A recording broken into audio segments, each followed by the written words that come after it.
Hello everyone. Today we are going to discuss about partial redundancy elimination in compiler design. So partial redundancy elimination, which is also called as pre.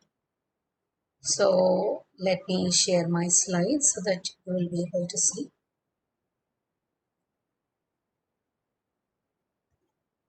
This is also called as pre. So this is also one of the method of optimization, but not the complete code optimization. The expressions that are used in each blocks will be optimized. That is your partial redundant. We know that redundant is something which is unnecessary or maybe no longer needed in our program. Those we will be eliminating it, like instead of executing it again and again in each block, what it will be doing once it has been executed. For example, if I'm going to take x plus y as an expression, that I'm going to execute it in my first block. We've already discussed about basic blocks, right? So our codes will be saved in the basic blocks. So in the first blocks I've already executed my x plus y. Okay, I am going to use that value same without making any changes of x, and y value has not been changed, and the result of which will be used in the ninth block. Okay, I'm not going to use it anywhere in between, but it is going to use in the ninth block. So what I should be doing again in the ninth block, I should take up the value of x, take up the value of y, again it will be executing. Yes, which has been unnecessary because it has already been executed and has been saved. We need to just take up that value and put it at the point where it is being required. That is called a partial redundancy elimination, where it will be used in only one single place or one specific point, wherein if it is going to be used all over the complete flow of graph or the complete blocks, the x value and y value is being used from first block to the ninth block, then you call full redundancy, because you've already executed and saving the value, and that value is being used everywhere in all the blocks which has been requiring the x value and y value. Okay, so we need to see how it is being getting, what are the method or what are the transformation that we should be doing it to make the expressions to be optimized. So certain transformation that we will be doing it in our program will be common sub-expressions, loop invariant, and redundancy elimination. These are the transformation for the code that we will be doing it. We already discussed about common sub-expression in my previous video. So common sub-expression is any expressions which has been used repeatedly. The repeated one will be eliminated because it has been already used. Only the value of that will be used, or it will be eliminated forever. That we have seen with certain examples I've discussed about it. Yes, and loop invariant is also called as code motion. So we have discussed about code motion, that is code moving inside the loop. That is the execution time of a program will be increased only in the loops. That is, if the loop is if the loop line is large, the execution time of the loop will be too high. So because of which, to make sure that the program has been executing in a lesser time, we will be moving the code from inside the loop to the next line. That is, before the loop has been starting, we will be putting up the variables or putting up the expression which is been not required inside the loop. Only the value which is being required inside the loop, we can put that expression before the loop, and we can use that value inside the loop so that the time will be minimized. The time will not be consumed much. That is loop invariant. And redundancy elimination is, we will be eliminating a redundancy, the values or the expression which is not required, that expressions will be eliminated and used to a different block. That is what we are going to see it now. So I have mentioned certain examples here. Let me show you my examples here. See, common sub expressions Oops. I'm sorry. So common sub expressions are something like you see here. I'll show you. This is my first block, second block, and third block, and fourth block. So in my second block, my A is equal to B plus C. Okay, my value of A will be my B value plus my Z value or C value. I will be able to get A value. See here, again, B is equal to 7 and D is equal to B plus C. Okay, and here E is equal to B plus C. Okay, so the B plus C will be used if it is going to be B1, B2, B4, the same value will be used here.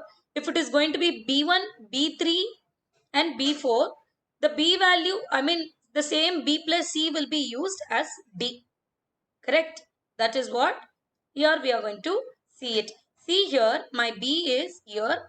I'm going to put my value in expressions in a temporary variable. Okay, so T is equal to B plus C, A is equal to T. So this, and B is equal to 7. My T is equal to B plus C. My D is equal to T. Okay, so I have put a temporary variable for B2, and since B7 is B value is 7, we are again introducing a T value.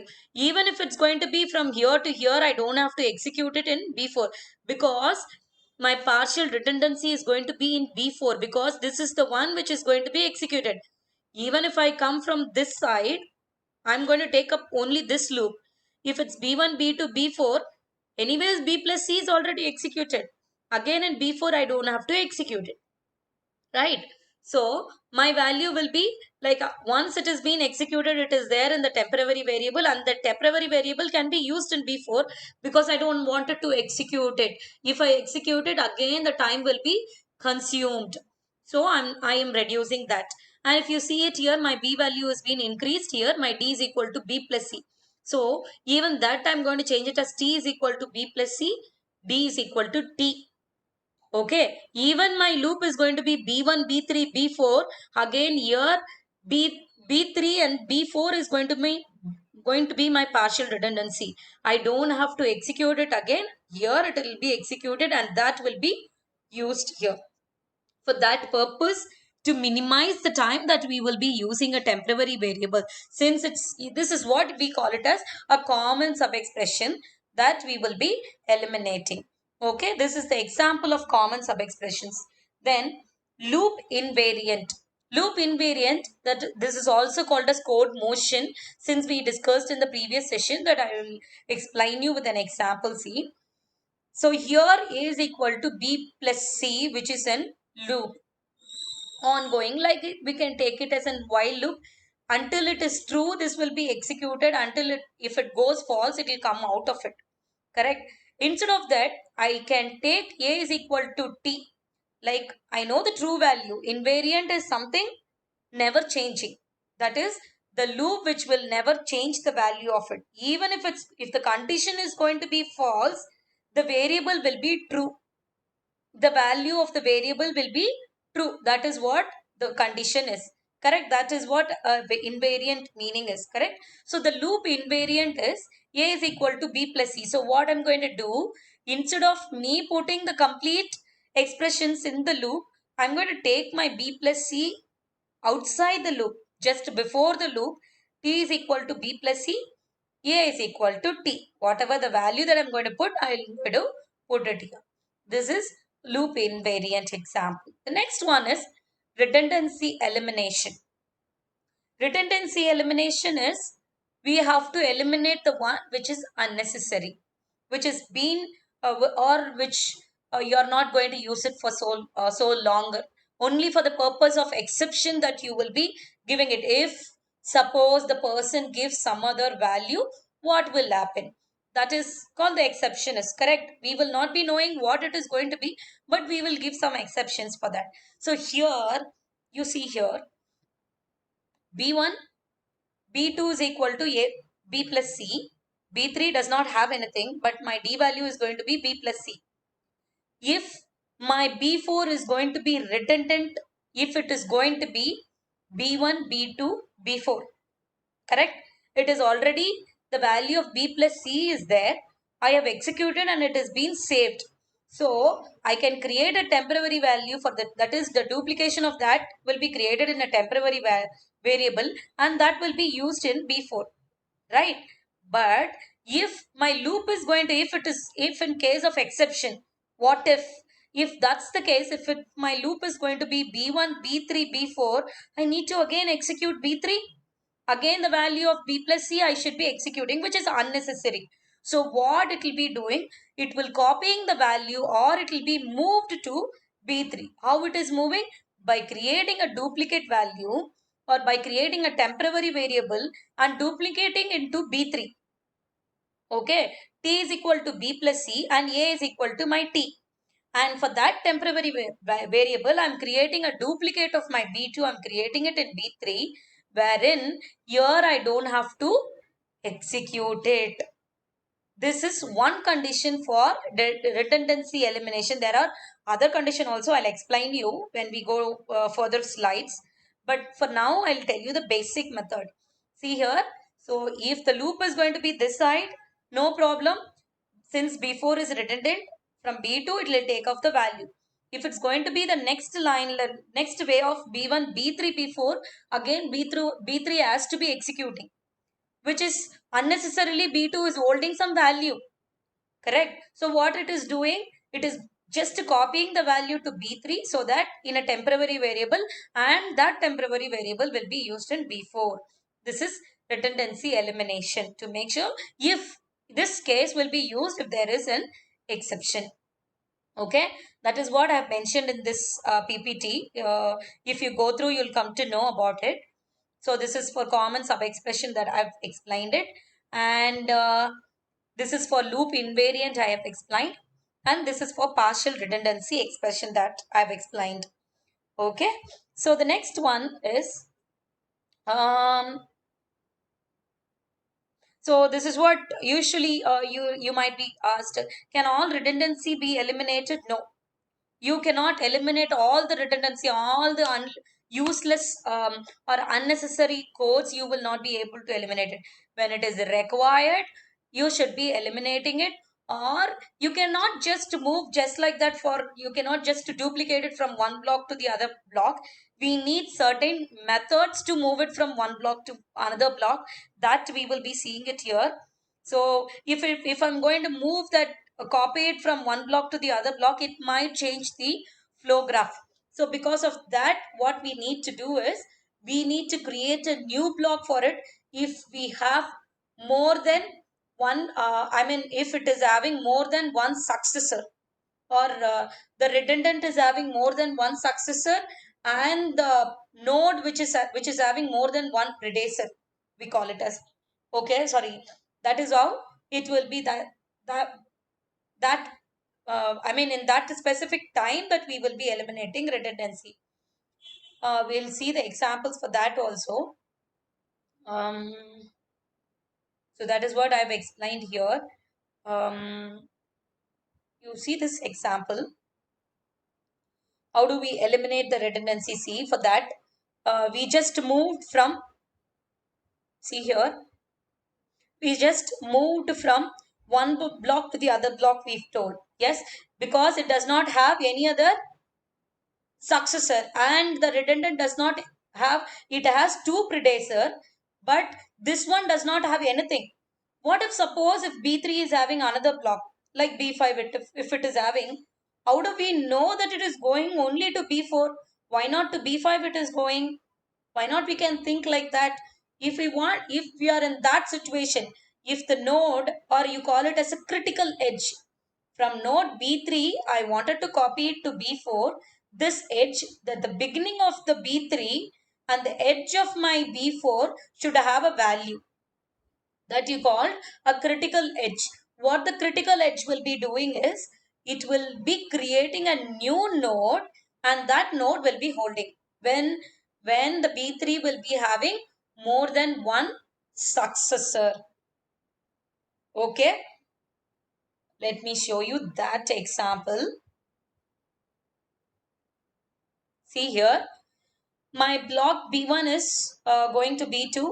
If it's going to be B2, A is equal to B plus C and my D is equal to B plus C. My fourth block, my B4 is redundant here because it has already been executed in B2. So I don't have to execute. I can just create a temporary variable and that temporary variable can be used here. What if the way is going to be B1, B3, B4?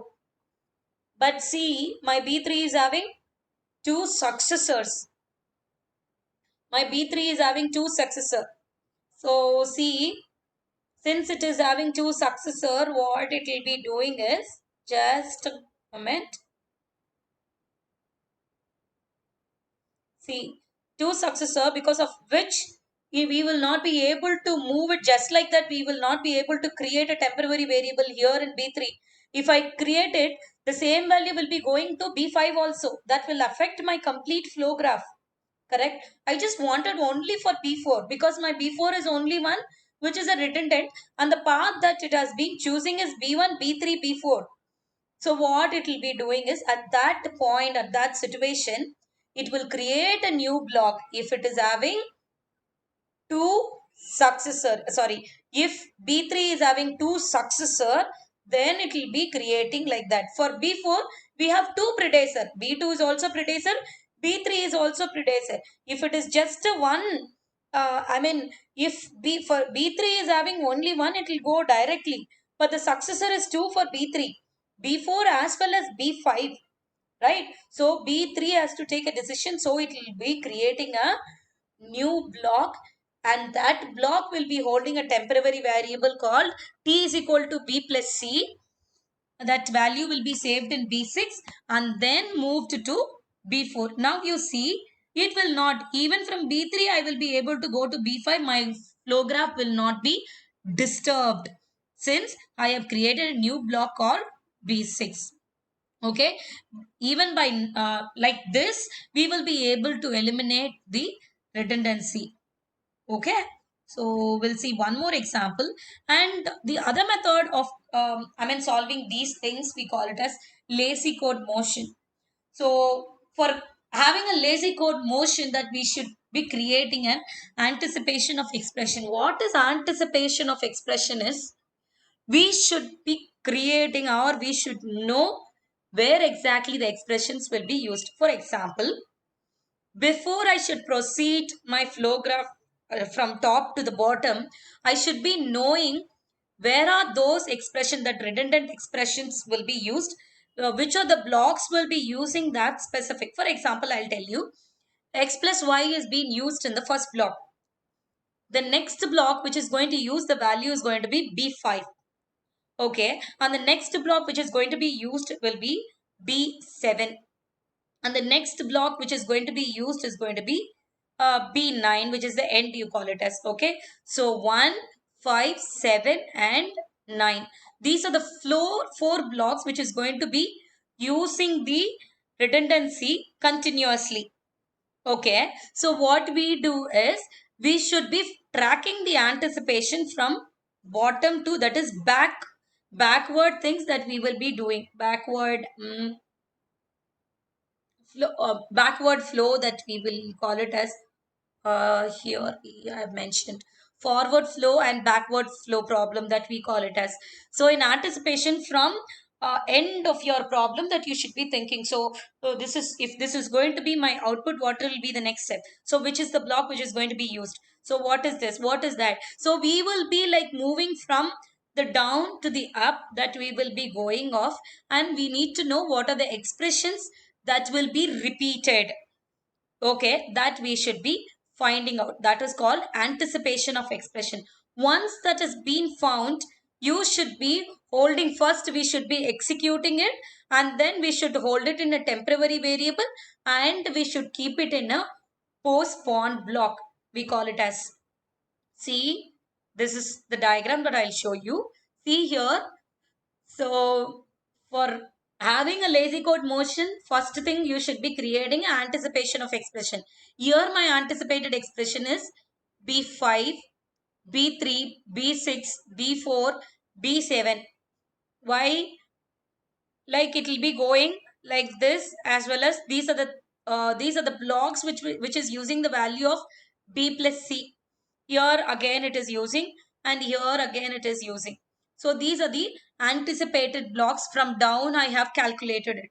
So if I'm going to use it, I will be using it multiple time, or when at the time of the variable is being used, that specific thing will be executed and it will be put it into the block.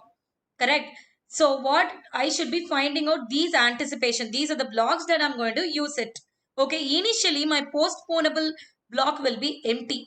For what I'm going to use this is, I'm going to execute this value and I'm going to use that value here, and I'm going to mention where and all I'm going to execute it, how it will be used. From that, from this postponable block, the other blocks will be taking the values of b plus c value will be taken. When it will be taken? When the value of b plus c is not being changed or live throughout your flow graph. If it is live, we will be able to. What if suppose my b plus c value is being changed here somewhere? It is called, your value will be killed. My value of b is also changed. My value of c is also changed. Here I'm using b plus c. So it is being killed in b7 because this value is being changed in b7. So killed. That is your live and killed concept. We will discuss it later, not in this. So let me explain you deep about this. Okay. So this is postponable. So this is what? Anticipation of expression. So we have to find out where and all we will be using an expressions. Okay. Then the next one is lazy code motion algorithm. So to have your lazy code motion, only I told you first you need to have an anticipated. So here the first step uses anticipation to determine where expression can be placed. So we need to know where and all the expressions will be placed. That we should be creating in the first step. Second step is the first expression, which is the cut set, earliest cut set among those that eliminates many redundant operation. That is, this is considered to be executed first. Earliest cut set is going to be my B6. After B5, I'm going to use it in B6 only, then I'm going to use it with the next year. Your B3, the next one is going to be my B4. So the earliest one which is going to be using this, what do you call this expression, that I have to find it out. The lazy code motion. That is my second step. My third step is then pushes the cuts it down to the point where any further delay would alter the semantics of the program, or it introduces redundancy. That is, it start moving down. Where and all it is been requiring, it starts moving down, and the value will be used here. That is your third step. The fourth and final step is a simple pass to clean up the code by removing the assignments. That is, it will clean up the code by removing the assignment statements and all those to temporary variables. That is, whatever that you have been assigned, that will be moved to the temporary variables that are used only once each step is accomplished with the data flow pass. That is, it will be used only once, because once executed and put it in the temporary variable t, and again I don't have to execute it. So because of that, we are creating that postponable. Here I'll be saving it in the temporary variable, and that postponable, wherever it is being requiring, I will be able to use it. But my code will be here, I am going to use it only twice. This is not going to be use it like this. This will be using it wherever it is requiring, because if I wanted to use it here, I should be using it this way. Or if I wanted to use it in here, I should duplicate it to B3, as well as B3 has been created as a duplicate one or the extra block, and then it should be created to B4, the temporary variable, and then only I can move it to B7. Correct? And from B7 again I should be using it to B9. So what I have done, instead of creating a new blocks and saving the value here and there to make confusion, to reduce confusion, what we are doing, we are introducing a postponable block, wherein the block will be finding out, having the value of the expression, and that whenever it is being required, which is being required the next cut set, that value will be given to that specific cut set. Then it will move forward, and wherever it is required, it will be taking it from the postponable. This is all about your partial redundancy elimination. Okay. Thank you so much for watching my video. If you have any doubt, please let me know by leaving a comment regarding this. Thank you so much.